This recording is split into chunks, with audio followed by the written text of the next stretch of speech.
Nestled amidst the towering pines of Plumas County, California, lay the sleepy resort town of Keddie.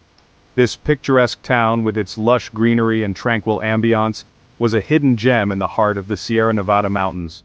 This tranquil mountain community, known for its crisp air and serene beauty, seemed a world away from the chaos and violence that gripped the nation in 1981. It was a place where time seemed to stand still, offering a peaceful retreat from the hustle and bustle of modern life. Families, drawn to Keddie's rustic charm, sought solace in its peaceful embrace. They came to escape the pressures of urban living, to breathe in the fresh mountain air, and to find a sense of community that was often missing in larger cities. Little did they know that darkness lurked beneath the surface, waiting for the opportune moment to shatter the town's tranquility. The serene facade of Keddie hid secrets that would soon come to light in the most horrifying way. Life in Keddie was simple, a throwback to a bygone era.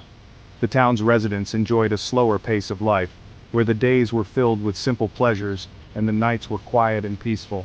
Neighbors knew each other by name. They looked out for one another, creating a close-knit community where everyone felt like family. Children roamed freely, their laughter echoing through the trees. They explored the woods, built forts, and played games, their carefree days a testament to the town's safety and charm. Among these residents was the Sharp family: Glenn, his wife Sue, and their 5 children, John, Sheila, Tina, Ricky, and Greg. They had moved to Keddie seeking a fresh start and a better life for their children. They had recently moved into Cabin 28, a modest dwelling nestled among a cluster of similar cabins. The cabin, though small, was a place they hoped to make their home. The Sharps, like many who called Keddie home, were drawn to the promise of a close-knit community and a slower pace of life. They wanted to be part of a place where neighbors were friends and life was simpler. The cabin, though small, was filled with the warmth of family. It was a place where they could gather around the fireplace, share stories, and create lasting memories. Laughter often spilled out into the chilly mountain air as the children played. Their joy was a reflection of the happiness they found in their new home. Sue, a loving mother, worked tirelessly to create a happy home. She wanted her children to feel safe and loved, and she did everything she could to make that a reality. Glenn, though often away for work, cherished the time he spent with his family. He knew that these moments were precious and made the most of every opportunity to be with them. Life in Keddie was far from perfect, but it was theirs. They were building a life they loved, one filled with simple joys and the comfort of family. They were building a life they loved. Every day was a step towards creating the future they envisioned, surrounded by the beauty of the mountains and the warmth of their community. However, the serenity of Keddie was about to be shattered. The peaceful days and quiet nights would soon be replaced by fear and uncertainty.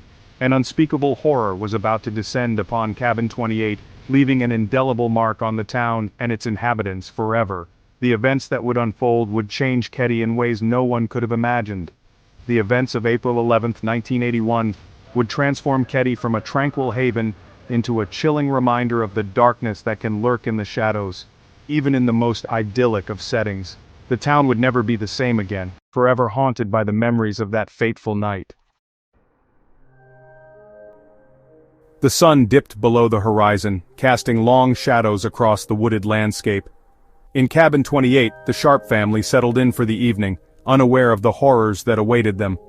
Sue Sharp, a loving mother of 5, saw her eldest daughter, Sheila, off to a friend's house for the night. Sheila, seeking a night of teenage camaraderie, left behind the familiar warmth of her family's cabin and ventured into the cool night air. Inside the cabin, a sense of normalcy prevailed. John, 15, and his friend, Dana Wingate, also 15, relaxed after a day of typical teenage antics. Ricky, 10, and Greg, 5, played quietly, their childish laughter a comforting sound in the small dwelling. Sue, exhausted from a long day, settled down with her daughter Tina, 12, to watch television. The glow of the screen cast flickering shadows on the walls, creating an eerie ambiance that would soon turn truly terrifying. As the night wore on, an unsettling presence disturbed the peace. Strange noises emanated from outside the cabin. Muffled voices too low to decipher drifted through the thin walls. The sound of heavy footsteps, slow and deliberate, sent shivers down their spines. Fear, an unwelcome guest, began to creep into the cabin, wrapping itself around the unsuspecting family like a shroud. The identity of the intruder, or intruders, remains a mystery to this day. Their motive, shrouded in the passage of time and the lack of concrete evidence, is a chilling testament to the darkness that can reside in the human heart. The events of that night, a terrifying tapestry woven from whispers, shadows, and unspeakable acts, continue to haunt the annals of true crime history. The following morning, Sheila Sharp returned to Cabin 28, eager to rejoin her family after a night spent with friends. The crisp mountain air did little to dispel the feeling of unease that settled over her as she approached the cabin. The door, usually closed against the chill, stood ajar, an ominous sign that sent a shiver down her spine. Stepping inside, Sheila was greeted by a scene of unimaginable horror. The once familiar living room was now a gruesome tableau of violence and despair. Furniture was overturned, its cheerful floral patterns stained a sickening crimson. The air, heavy with the metallic scent of blood, was thick with an unnerving silence. Her heart pounding in her chest, Sheila called out for her mother, her voice trembling with a fear she had never known. The only response was a chilling silence that seemed to amplify the horror of the scene before her. Panic welled up inside her, threatening to consume her as she stumbled through the carnage, her eyes desperately searching for any sign of life. In the living room, she discovered the bound and lifeless bodies of her mother, Sue, and John's friend, Dana Wingate. The sight was so horrific, the brutality so profound that it threatened to shatter Sheila's sanity. Fear propelled her forward, her mind struggling to comprehend the nightmare unfolding before her eyes. Section 4. The victim's brutality and loss in Keddie. The small community of Keddie reeled in shock and disbelief as news of the horrific murders spread through the town like wildfire. The serene and picturesque landscape of this mountain town, once a symbol of tranquility and safety, now seemed to harbor dark and sinister secrets.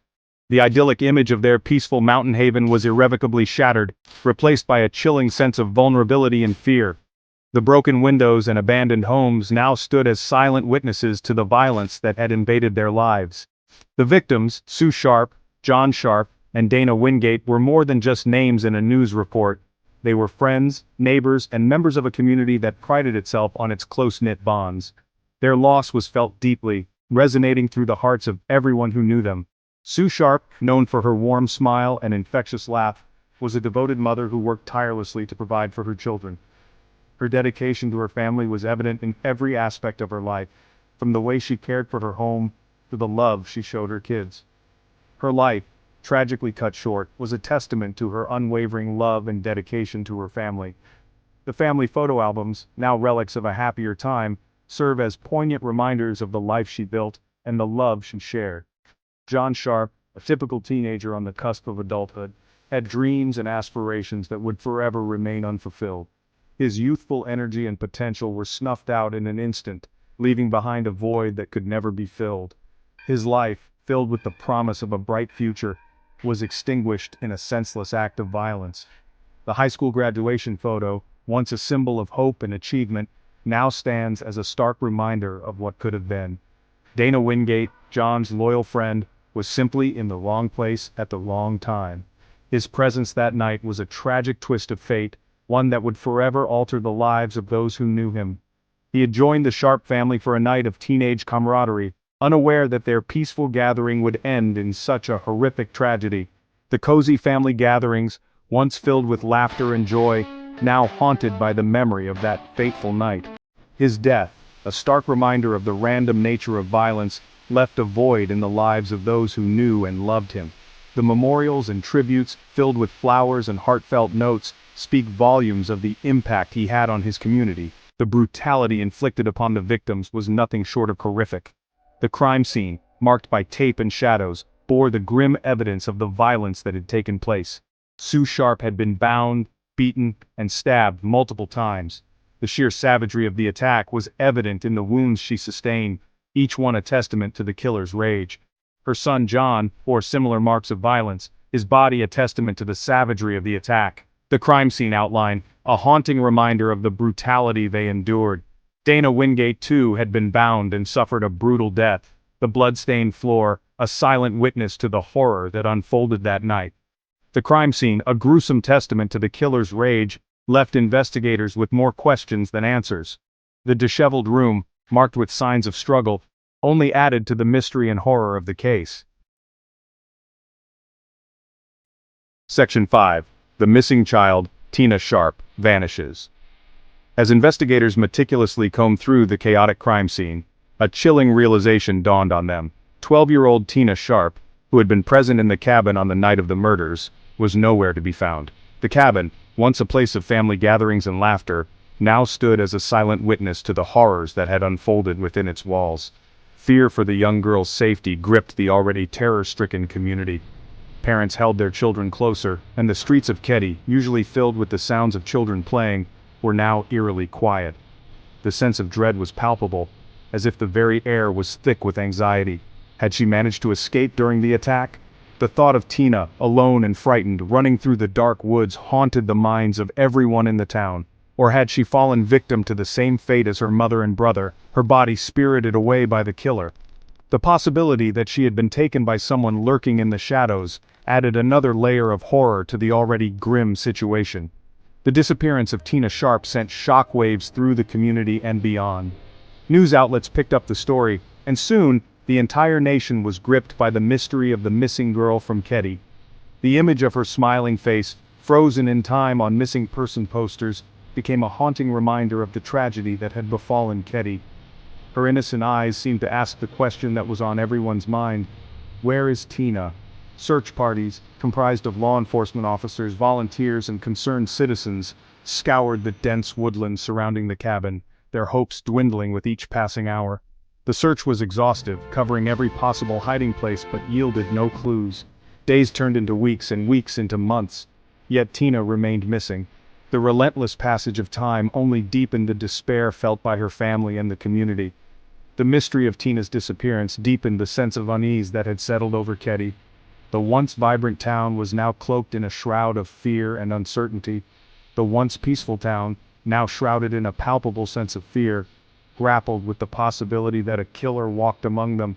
Every shadow seemed menacing, every stranger a potential threat. The lack of answers, the silence surrounding Tina's fate, only served to fuel speculation and suspicion. Whispers of conspiracy and hidden truths spread like wildfire. Theories abounded, ranging from the plausible to the outlandish. Some believed she had been taken by someone she knew, while others thought she had stumbled upon something she shouldn't have. Some whispered that Tina had been kidnapped by a stranger, a drifter passing through town. The idea of an unknown predator lurking in their midst was terrifying. Others clung to the hope that she had somehow survived the attack and was living a new life, unaware of the tragedy that had befallen her family. This hope, though faint, was a small light in the darkness. Yet, as time marched on, the hope of finding Tina alive began to fade, replaced by a grim acceptance that the young girl had likely met a tragic end. The community, though still haunted by her memory, began to come to terms with the harsh reality